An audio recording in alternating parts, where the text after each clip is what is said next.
The streaming adventure began when Veda Hilly asked us if during the lockdown she could come into the empty theatre and play the grand piano so that she could practice.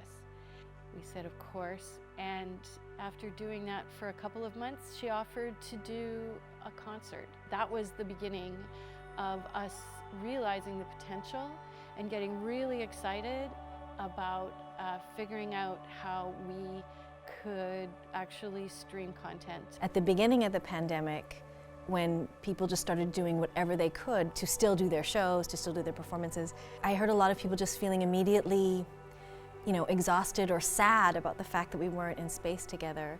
But I think over this time, people have learned incredible ways of engaging with their audiences and bringing them in. And we had to think about it a lot. Like, how does something feel live? How does a live stream thing actually feel live and not just a beautiful sort of video documentation? How do you show an audience that this is happening right now in this moment? I watched a lot of online stuff before making a decision, and I thought there has to be some sort of connection to the audience, but I also wanted to do a film theater hybrid. I did struggle with, should we do it a live stream? What should we do? And you just have to take leaps of faith. You really do. You go, okay, this is what I'm going to go for, and then stick with it. For me, the biggest test is the spectrum of anxiety around COVID, because there is a full spectrum of it, and it's all legitimate and real. And some people are very cavalier, and some people are very, very concerned about the possibility of getting sick from COVID for very good reasons. And to find a way to work with our team, and to work with the Cultch, and to work with the technical staff, to find the protocols and the language and the messaging to say that everybody is safe, everybody is being respected, and we're going to make this as enjoyable a process as possible, because it's a lot of work. It's so much more work than a normal process, where you say, okay, I'll meet you at the rehearsal room on blah, blah, blah, and we'll get to work. This has to attend to so many complexities. I've been carrying this around since the beginning of COVID. Everybody probably knows it's a temperature gauge. And I can't tell you how much work it was to just navigate the safety part. For me as a theater artist, I love cameras, but my cameras are always little GoPros. But to stare into this machine that's the size of a motorcycle and look at this huge piece of glass, for me, that was really challenging until I thought about that piece of glass and how accustomed we are looking through glass. And then I imagined members of the Cultch audience, actually pictured them on the other side of that lens. And that really helped me to connect. The way in which that we connect after show, the post-show hug is substituted for these like media tags and these like texts, and that has been something to get used to, in that where before you would want some sort of release in that adrenaline of just doing it, just closing a thing or just performing a show, and you want that kind of like human, tangible presence. That's a shift that is still something to get used to. The moment that I had to be the most brave was facing a big deficit possibility during the beginnings of the pandemic. We didn't know what was going to go on. So we had to lay off two of our staff, two of our four staff. We're a small theater company. And that was the hardest thing.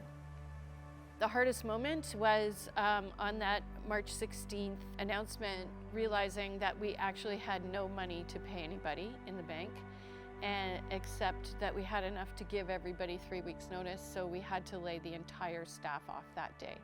That's one of the hardest things I've ever had to do. I'm really grateful that the Cultch was brave enough to just dive in the way they did right from the start of, the start of September and the start of their regular season, and the way they have embraced this new landscape and allowed artists, given artists the resources and the support to play in this new landscape in a way that is as safe as we can be, right? And so I'm really grateful for that. So after Little Volcano, we put up Craigslist with Ami Gladstone as director and really as the mighty brain behind the thing, because we managed to do a show with 5 actors and 2 musicians in the Cultch, live online in absolute COVID safety. When we were doing the Zoom after parties during Transform, and we were doing those live from the Culture Lab with our staff and our fantastic host, Joyce Rosario and DJ Kukum, and all the artists coming in as guests, we would get people from all over the place, all over the country, who were tuning in like night after night to those Zoom talks, and we got to know them, and they become like part of our community. So it was the highlight of my day. When we heard these stories of people saying, yeah, normally I don't go to the Penta because I'm not into crowds, or because my kid's nuts and I can't bring him, he's not into it yet. And I said, well, did you watch it yesterday? And they said, yeah, of course we did. So that was, it was an interesting little shift in terms of access, about what access moments were provided this year that weren't provided in the past. And looking into the future, even in live scenarios or stream scenarios, there's something new to be explored inside of that. The staff that we worked with here, just how big of hearts they have. From the tech team, who was super patient with us, all the way up. Like every single person here had a really open heart, and they were really willing to work with what we needed and what we were asking for in terms of this is what the show needs to be fully living in this space, right, in this digital space. And I have to tell you, the Cultch did amazing support for us. They physically couldn't be downstairs with us, but I always knew they were there. They gave us so much financial help with the space. We could not have done this without the Cultch. And our donors. Donors are the ones that kept us alive. Closing the season, I'm really grateful for the Cultch. I realize that all of my live stream experiences this year have been with the Cultch, have been at the Cultch or with the Cultch in some significant way. And I just think the way in which the Cultch has navigated through this time, switching very quickly, gaining resources for people to be able to put their works online, the support, the smart thinking about how the season was released. All of that stuff meant a lot, I think, to the artist community here, because it felt like suddenly the rug was pulled out, but the Cultch was still here. And it was, you know, and you could still do shows here. And they were doing things like lending their space to Veda Hilly so that you could come here and play the piano. So things like that, closing out the season, I think everybody's got to be real grateful for the Cultch right now and the work that happened over this season. The fact that I've been able to continue to do my work in this time and to feel connected to people, both the people at the Cultch and the people who come to the shows.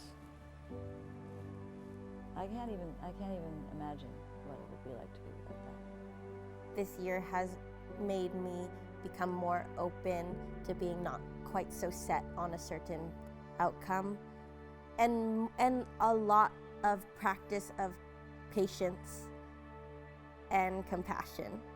As an artist, I have a much wider understanding of different options. It's like there's this whole new dramaturgical toolkit of options of how I could tell stories if I wanted to that isn't film, and it's not exactly theater, but this hybrid place, right? And it's exciting to be like, oh yeah, like it wouldn't, I have some ideas of how I could easily do a live stream show just from my house, or if I collaborated with the Cultch again or another company that's sort of set up for it.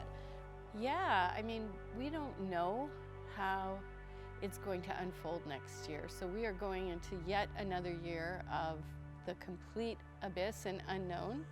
But we have a set of tools now that we are going to be able to move forward with and create a kind of inclusionary season that has streaming, that has in-person performance. And that's really, really exciting. I think if one is being really optimistic, I guess part of me is secretly hoping for opening nights and the oysters and all our friends in the Founders Lounge, and there's nothing better than that for me. But even if it's a hybrid season, One thing that I'm really excited as a theater fan is just how well the Cultch has led the way with Cameron and the team, and the level of engagement and inventiveness they are able to execute with this very strange time of doing theater during a pandemic is really breathtaking. I'm looking forward to us getting better at what we've been doing this year, because we really have learned a lot in a very short period of time. And I love that next year we're going to have the opportunity to refine some of that, and also to have this brand new challenge of bringing audiences back and making people feel welcome and comfortable and safe in theaters again. It's a huge challenge, but we have all of the things in place to do it, and I can't wait to see the audience again. I miss you.